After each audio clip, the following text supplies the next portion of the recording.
Bienvenidos a este espacio de entrevista en quienique.com. Nos encontramos en este momento con el representante a la Cámara por la bancada de Antioquia, Alejandro Toro. Alejo, bienvenido y bueno, cuéntenos cómo avanza este plan de desarrollo, cómo ha sido su gestión en estos meses ya al frente como representante de la Cámara. Hola David, primero pues saludar a todas las personas que se conectan a verte, a ver quién y qué. Y contarte que podríamos hablar de cuatro grandes bloques. Uno es en el tema de los territorios. A nosotros también nos pagan por acompañar los territorios y por escuchar los territorios. Inclusive su nombre lo dice. Somos representantes de unos espacios, en el caso mío de Antioquia, y he recorrido durante este año 52 municipios, impactado más de 25.000 personas. He estado en 7 de las 9 subregiones de Antioquia, incluyendo zonas muy alejadas. He estado en el Atrato, que casi nadie va, a Vigía del Fuerte, al municipio de Morindó, llegar al norte de Urabá, estar en lo que fue este paro en el Bajo Cauca y acompañar también los territorios buscando soluciones.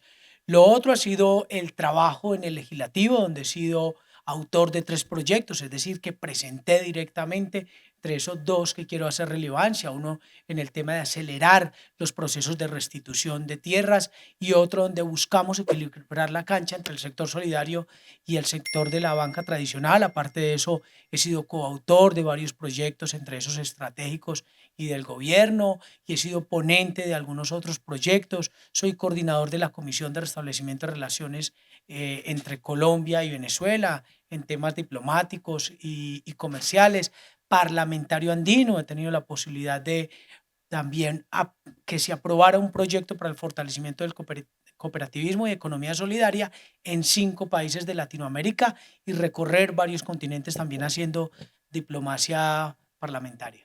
Me llama la atención lo del paro del Urabá, precisamente cuál fue su papel para lograr que esto se desmontara, que está haciendo mucho daño a la economía en Antioquia.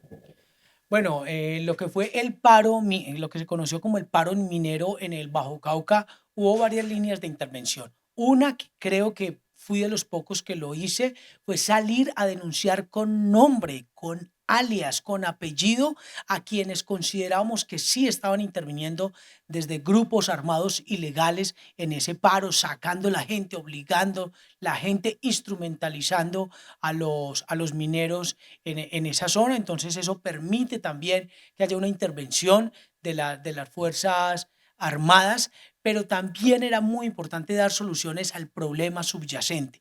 Ahí acompañamos unas mesas junto al ministro y al viceministro Gustavo García, con otros congresistas, no solo yo, allí estuvieron la mayoría o varios de los congresistas antioqueños, y todas esas necesidades se incluyeron en el Plan Nacional de Desarrollo, inclusive en hablar de una región especial minera. ¿Cuál ha sido su papel en el gobierno nacional, precisamente su relacionamiento con el presidente y con los demás ministros? Bueno, yo creo que ha sido inmejorable. He tenido la posibilidad como congresista de gobierno, que a veces pues es mucho más fácil el relacionamiento, y los 52 congresistas del pacto histórico tenemos, digamos, una línea más directa con algunos ministros, ministras, las direcciones y el presidente, y eso ha permitido también desatrancar problemáticas como lo que hablábamos del Bajo Cauca, como un paro que existió en el norte de Urabá, donde también hicimos acompañamiento, hablar del reasentamiento de Morindó con la ministra Catalina Velasco, las vías, el tren del río. Todo eso se ha generado en la medida que hemos sido más una bancada, y mi curul lo ha hecho, de crear puentes y no construir muros, y con el presidente que ha tenido muy en cuenta la región. Hay que recordar que de los 1.304 billones de pesos del Plan Nacional de Desarrollo, 98 billones van a ser invertidos en Antioquia. Justamente pues tenemos ahora reunión con el presidente de la República, la bancada. Hay que hablarle por los 5 metrocables sobre todo, aunque creo que eso ya está definido para que sea una realidad en Antioquia. Yo pues le decía a la gente que una cosa es cuando se promete en campaña, otra cosa es hacerlo realidad. Entonces se dijo en campaña, y lo dijo el presidente aquí en abril del año pasado, que se iban a aprobar 5 metrocables para el área metropolitana, pero ya cuando vas a pedir los recursos, porque son billones de pesos, pues en un país donde hay muchas necesidades, no quiero decir que sea mala disposición de los ministros, sino que cuando llegan a pedirte el acueducto de Santa Marta, llegan a decirte de los niños que se mueren en el Chocó, La Guajira, entonces comienzan a haber otro tipo de prioridades, pero logramos a través de la Dirección Nacional de Planeación, del Ministerio de Transporte y del Ministerio de Hacienda que se aprobaran estos 5 metrocables, que quedaran incluidos en el plan plurianual de inversiones y luego hacer pedagogía y acompañar, conseguir más de 2.100 millones de pesos que se requerían para los estudios de prefactibilidad y factibilidad. Hoy lo tenemos y vamos a iniciar ya con este proceso para el primer metrocable, que es La Estrella y San Antonio de Prado. Fundamental. También llama la atención su presencia en el plano internacional, porque ha sido invitado a diferentes países, a diferentes movimientos electorales, como es el caso de Ecuador y el caso de Brasil. Yo hago parte del Parlamento andino, se seleccionan de los casi 300 congresistas 5 parlamentarios para que hagamos parte de este parlamento donde está Chile, Brasil, Chile, Ecuador, Colombia, Bolivia y Perú, y hay algo que llama la MOPA, que es la misión de observación del Parlamento andino. Allí hemos sido invitados a varios sitios a acompañar las elecciones, Perú, Chile, Brasil, y además siempre me ha gustado el tema internacional. Es más, hago parte de la Comisión de Relaciones Internacionales del Congreso de la República, que es la comisión segunda, y eso me ha permitido hacer algo que le llamamos diplomacia parlamentaria, es encontrarnos con otros parlamentarios, por nuestra comisión pasan los tratados, pasan todos los acuerdos bilaterales, comerciales, puertos, migración, entonces para nosotros es muy importante el relacionamiento internacional y eso me ha permitido ya viajar a varios continentes y países y próximamente estaremos justamente viajando a España y a China en ese trabajo. Recientemente también causó un poco de revuelo su presencia en Nicaragua. Eh, ¿Por qué se encontraba allá? Bueno, a veces es muy fácil criticar, a veces es muy fácil comenzar a hablar, pero hay que ir a los lugares. Lo mismo nos sucede con el tema del conflicto armado. Por eso las ciudades terminaron votando no a la paz y sí a la guerra. No porque fueran indolentes, es que ni siquiera tenían una conexión. La gente no se preocupa si su hijo va a caer en una mina antipersona aquí en Medellín yendo al colegio. Entonces habíamos hecho varios debates de control político en la Comisión Segunda en el tema Nicaragua, migración, presos políticos, presos colombianos, el tema limítrofe, pues yo que ya había ido a Nicaragua justamente hace 10 años, decidí viajar para conocer en aquel lugar. Me reuní con la oposición, me reuní con el presidente de la asamblea que actualmente es de gobierno, me reuní con empresarios, conocí en el lugar lo que está sucediendo y eso nos va a permitir crear unas comisiones, espero, bilaterales para que haya mejor acercamiento, porque las decisiones políticas, económicas que se toman en Bogotá siempre ponen a aguantar hambre es a la gente en las fronteras, como le estaba pasando a nuestros pescadores raizales en San Andrés. Así que quise ir a conocer, acercarme y a ver en el lugar lo que estaba sucediendo y esperamos continuar en un proceso de acercamiento. Y hoy se definió lo del fallo de La Haya en favor de Colombia también. ¿Qué opina usted de ese tema? Bueno, pues yo como colombiano estoy muy contento, digamos que se sale del espectro de nosotros como congresistas, porque eso ya pasa justamente a este orden internacional y ya es decir, nosotros no pudimos definirlo, pues que la Haya lo defina, así que no tenemos mayor incidencia, pero como colombiano me siento muy feliz. El fallo del 2012 nos había dejado muy mal parados con una parte muy importante que había pasado a Nicaragua, pero hoy pues negarles estas 200 millas más, negarles esta intervención en lo que sería la plataforma marítima, es algo muy importante y sobre todo demuestra que sí había que cambiar la estrategia, cambiar el pool de abogados y cambiar la estrategia es lo que nos permite hoy tener estos resultados. Bueno, y volviendo al ámbito local en Antioquia, ¿cómo analiza toda esa coyuntura política que hay en este momento? Estamos próximos a unas elecciones también el 29 de octubre. Yo creo que lo que pasa, lo que pasó en la alcaldía de Medellín, lo que pasó en lo nacional, ha permitido realmente en el país generar una polarización. Sé que mucha gente no le gusta la polarización, critica la polarización. Yo soy un enamorado de la polarización. El problema no es la polarización, el problema es cómo se resuelven las diferencias. Y ahí sí soy un enamorado de la no violencia, de solucionar a través del diálogo, de los consensos, instrumentos democráticos. Sí que en Antioquia tenemos hoy una polarización muy interesante, muy importante, y la polarización no es negativa porque es que no tiene que ver con temas personales, tiene que ver con propuestas. Y las dos propuestas que se están haciendo hoy Antioquia es una propuesta mucho más social, una propuesta mucho más de solucionar esas deudas históricas con los campesinos de Antioquia. Tenemos miles de campesinos que no se pensionan aquí en Antioquia, que no tienen vacaciones, que no tienen prima, que no pueden tener cesantías, que no cotizan en el sistema pensional. Tenemos lugares completamente alejados, centros poblados donde todavía no llega una carretera pavimentada. El tema de los puertos es un gran reto, pero un gran reto social para que no pase lo de Tumaco ni pase lo de Buenaventura. Entonces esa es una propuesta social contra una propuesta más donde plantean el orden, la seguridad, donde plantean pues otro tipo de política en la que yo pues no estoy tan de acuerdo, pero de eso se trata la democracia y allá es que vamos a encontrarnos con dos propuestas antagónicas y con candidatos y candidatas muy disímiles, donde la gente realmente va a poder escoger por dos modelos diferentes. Y esa es la situación, más o menos el 70%, si no es que es más de los candidatos, dice que hará oposición al gobierno de Gustavo Petro. Entonces, si Antioquia se vuelve una trinchera en contra del gobierno nacional, ¿esto puede ser positivo o negativo? ¿Cómo analiza usted este panorama político?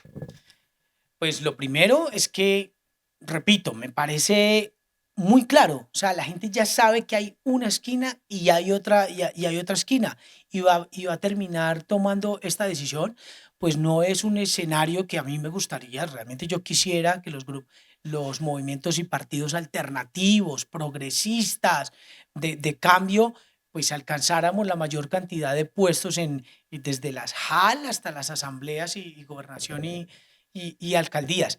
Pero si no sucede así, lo que va a pasar es que Antioquia realmente se va a convertir en la retaguardia de la derecha para fortalecerse, no solo para las elecciones del 2026.